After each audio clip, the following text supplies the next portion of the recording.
Salut les visionneurs, écoutez, je viens de terminer l'autre vidéo que vous avez dû probablement voir, j'avais eu un petit bug, j'ai dit bon bah c'est pas grave, je me suis refait un petit café et je suis reparti dans mes idées. Alors je voulais poursuivre la vidéo par rapport à l'usage de téléphone que j'avais parlé dans la vidéo d'avant. Alors voilà, je voudrais vous exprimer aujourd'hui mon idée sur le fonctionnement, sur l'impact qu'ont les réseaux sociaux, plus particulièrement TikTok et Instagram, sur le comportement des gens aujourd'hui.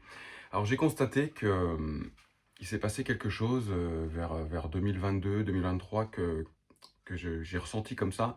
C'est-à-dire que je pense que la moitié de la population française, la moitié des gens, passent au moins 1 heure par jour sur TikTok et sur Instagram, et je pense que ça change le comportement des gens. Alors voilà, je voulais en parler pour avoir votre avis, pour voir ce que vous en pensez.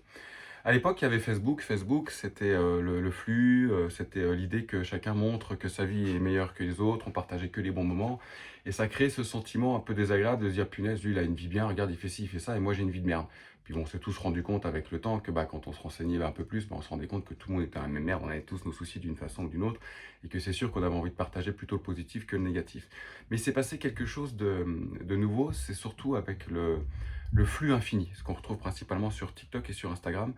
Et en fait, je pense que ce flux, qui est d'une part, l'usage de ces flux, c'est illimité, c'est gratuit, on le fait où on veut, quand on veut, pendant le temps qu'on veut. Et c'est un truc de fou parce que c'est un plaisir qui est, voilà, qui est limité, que tout le monde peut prendre à la dose qu'on veut. Et je pense que ça change une partie du cerveau. Alors, moi, je m'amuse à un jeu qui est un peu malsain. C'est surtout parce que je suis assez passionné de tout ce qui est psychologie et puis voilà, persuasion. Comme je vous avais dit, je suis dans le commerce et tout ça. Et je me suis rendu compte qu'en fait, principalement, ces flux-là, ça diminuait dans notre cerveau la capacité à prendre des décisions. C'est-à-dire que quand on est sans arrêt en train de prendre du plaisir comme ça, on ne se pose plus la question de ce qu'on veut regarder. Donc pendant une demi-heure, par exemple, 1 heure ou même plus, le cerveau ne se pose plus la question de ce qu'il veut regarder parce qu'il a du kiff, c'est illimité. Et en fait, quand on raccroche le téléphone, quand on referme cette application, au quotidien, je ressens que ça devient compliqué de prendre des décisions.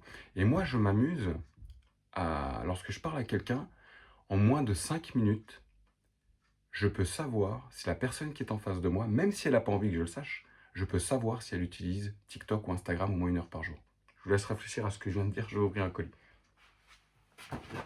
Vous vous rendez compte et je vous assure, 9 fois sur 10, 9 fois sur 10, je ne me trompe pas. C'est facile à vérifier, hein. On détourne d'une conversation, hein. Tu utilises TikTok, tu utilises Instagram, je ne me trompe pas. Et je dirais même plus loin, ça change le comportement, mais c'est pas une question de moyens, d'argent, de catégories socio-professionnelles. Ça touche tout le monde et ça peut s'arrêter au bout de 15 jours. C'est-à-dire que j'ai constaté les personnes qui coupent les réseaux, au bout de 15 jours, redeviennent normales. Donc, bon, c'est d'une part un ressenti, mais j'ai quand même trouvé des faits. C'est-à-dire que ces personnes-là, par exemple, vous pourrez essayer de faire attention, ont tendance à pas regarder les gens dans les yeux. C'est-à-dire que ces personnes qui font du TikTok et du Instagram, quand on discute avec elles, elles ont le regard fuyant, comme si elles avaient une baisse d'estime de soi, qu'elles avaient du mal voilà, à regarder les gens en face, qu'il y avait quelque chose qui n'allait pas. Et c'est surtout au niveau de la prise de décision. Et je me suis rendu compte donc depuis 2-3 ans que c'était devenu une majorité. Et par exemple, répondre au téléphone aujourd'hui, pour faire suite à la vidéo d'avant, la majorité des personnes ne répondent plus au téléphone. C'est-à-dire que ne pas répondre au téléphone, c'est devenu quelque chose de normal. Posez-vous la question, est-ce que vous avez déjà eu quelqu'un qui vous répondait pas au téléphone et dans la minute, vous recevez un SMS, tiens, tu as essayé de me joindre, qu'est-ce que tu voulais? Alors, on peut toujours essayer de faire croire, on est dans le bruit, il y a du monde et tout ça. Non, non, non, moi je vois une tendance, je vois que c'est global. Pour moi, il y a quelque chose qui ne va pas là-dessus. C'est parce que, selon moi, lorsque le téléphone il sonne, on est là, on se dit, oula, il faut que je réponde, on va devoir me demander de prendre une décision, on va me poser une question, il va falloir que je réponde. Alors, qu'est-ce que ça fait tout de suite? Ah, c'est plutôt une sensation désagréable. Attends, je vais envoyer un SMS parce que le SMS, je vais pouvoir avoir le temps de prendre ma réponse, je vais pouvoir réfléchir à ce que je réponds. Sauf que le problème des SMS, c'est qu'on n'a pas forcément les émotions. Si on ne se connaît pas très bien, si on ne se fréquente pas tout le temps, on ne sait pas forcément ce que ça veut dire et ça crée une mauvaise communication. On ne se comprend pas forcément. Et je le ressens dans la vie, c'est-à-dire que moi j'ai déjà observé quelqu'un, j'ai une anecdote, je vois une personne, je vais faire des courses avec, la personne elle est dans le rayon du poulet, il lui faut 2 minutes pour acheter une barquette de poulet, quoi. Je me dis, waouh, le cerveau il est lobotomisé, quoi, pour arriver à prendre une décision comme ça, pour finir avec un paquet de poulet à chauffer au micro-ondes, quoi. C'est comme si c'était une décision de fou, quoi. Les gens, ils arrivent plus à prendre des décisions. Ils répondent plus au téléphone, voilà, au quotidien, ils ont du mal à se lancer. En plus, bien souvent, ils ont un effet négatif de la société. Alors à l'époque, il y avait les personnes qui étaient droguées on disait toujours droguées des informations. Moi, je connais des personnes dans la voiture, ils mettent que les informations. Il y en a, ils sont sur BFM toute la journée.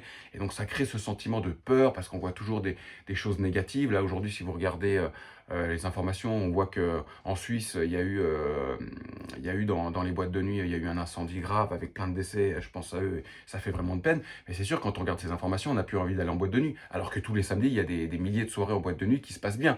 Bah, toutes ces petites choses-là, ça crée de négatif. Donc on se rend compte en plus en plus de ça, de ces applications-là, si vous aimez quelque chose et qu'une autre personne l'a aimé, bah, peut-être que vous aussi vous l'aimerez, et ainsi de suite, l'algorithme vous propose des choses. Et après, vous avez tendance à avoir une pensée unique. Et si comme tout le monde, parce que c'est assez humain, des fois on aime bien les choses un peu négatives, ou on aime bien regarder un peu les choses malheureuses pour nous se faire du bien, et ben en fait TikTok ou Instagram, c'est un piège, parce qu'après on se rend compte que il y en a qui excellent dans tous les domaines. Après, qu'est-ce qu'on fait? Nous, on n'a rien envie de commencer. Par exemple, je vous donne un exemple, j'ai envie d'acheter une voiture. Si je veux acheter une voiture, oh tiens, je vais la présenter à mon copain. Oh, c'est que ça. Et je vois toute la journée des trucs de ouf, c'est pas un truc de ouf. Donc ça casse le moral, ça donne plus envie de rien faire, ça donne plus de projet, ça donne plus de motivation.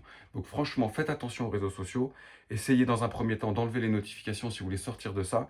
Et surtout, moi je vous le dis, on s'en rend compte au quotidien. Je me rends compte des personnes qui font les réseaux. C'est très compliqué à gérer parce que les personnes qui sont en train de scroller toute la journée perdent la notion de qu'est-ce qui est important ou pas important dans la vie. On perd la notion du respect des gens, parce que même à travers ces réseaux, on voit du manque de respect au quotidien. Donc c'est très compliqué à gérer. Et moi, ça me fait de la peine de me rendre compte que j'ai souvent raison quand je vois une personne en face qui a le cerveau qui est fatigué à cause de ces applications. Vous êtes fatigué parce qu'en fin de compte, vous avez l'impression de prendre du plaisir, mais pendant 1 heure, votre cerveau, il est en ébullition et il est fatigué. Donc vous faites du travail, vous faites votre travail, vous voulez faire une pause le midi ou une pause le soir, vous faites un peu de téléphone pour vous détendre, et en fin de compte, après, vous n'avez plus rien envie de faire.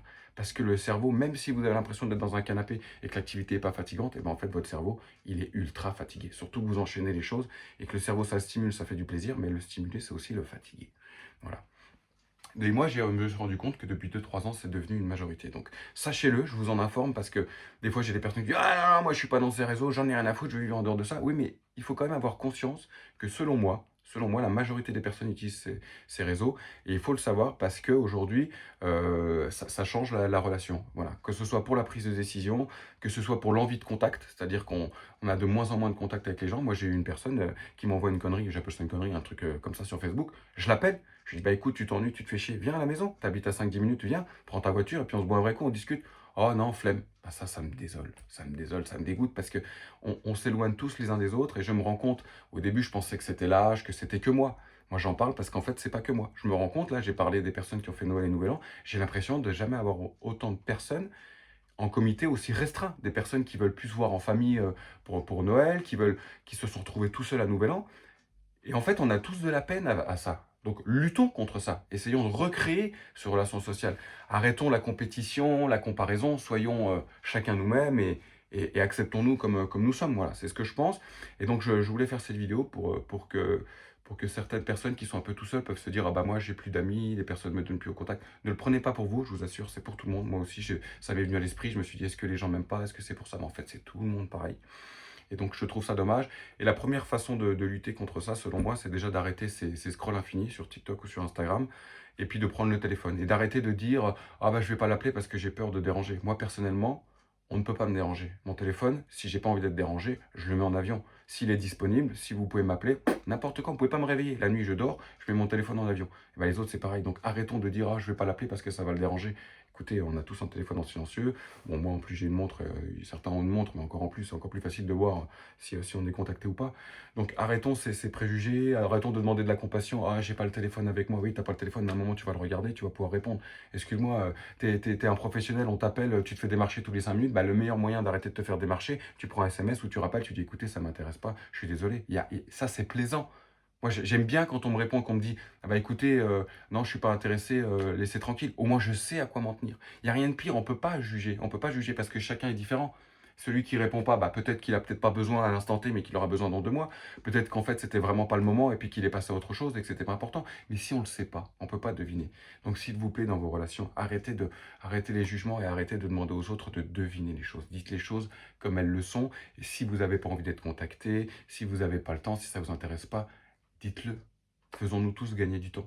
Alors dis-moi en commentaire, qu'est-ce que tu penses de ces réseaux sociaux? Est-ce que tu vois qu'il y a des personnes qui changent de comportement? Est-ce que comme moi, tu as déjà été dans un restaurant et tu as déjà vu une petite fille ou un petit garçon passer 1 heure sur le téléphone au point de même pas manger, ou même, moi j'ai déjà vu au point de même pas manger l'assiette parce que c'est plus plaisant de regarder le téléphone et à la fin, le père qui prend le plateau et puis qui dit ah bah vas-y, mettez ça dans un doggy bag, elle mangera plus tard. Vous vous rendez compte où on en est arrivé? Je vois des personnes qui sont dans des restaurants en famille, que ce soit des adultes, ils sont en train de scroller au téléphone au lieu de parler. Au lieu de parler, non mais ça va pas, ça va pas, arrêtez. Donc voilà, dites-moi ce que vous en pensez parce que c'est un sujet qui me tient à cœur et je pense qu'il faut en parler. Je pense qu'il y a des gens qui se rendent malheureux parce qu'ils prennent ça pour eux alors qu'en fait c'est un problème de société aujourd'hui. Donc voilà, je vous souhaite plein de bonnes choses. Essayez de rester dans l'amour, gardez le contact avec vos proches. Soyez honnête, s'il y a des personnes dans le milieu professionnel qui vous appellent, que ce soit des commerciaux parce qu'il y en a dans tous les domaines, eh ben dites-leur que vous n'êtes pas intéressé, ne leur raccrochez pas à la gueule parce qu'ils ne vont pas comprendre. Essayons, même si vous en avez rien à faire de l'autre personne, pensez au contact humain parce que cette personne elle a aussi une famille, aussi un ami et vice-versa. Et c'est tous ensemble, même si on n'a pas besoin de cette personne précisément, on a besoin d'un contact social pour se sentir bien. Donc faites un effort si vous êtes concerné par ce sujet et surtout dites-moi en commentaire ce que vous pensez de tout ça. Allez, à bientôt. Ciao les visionneurs.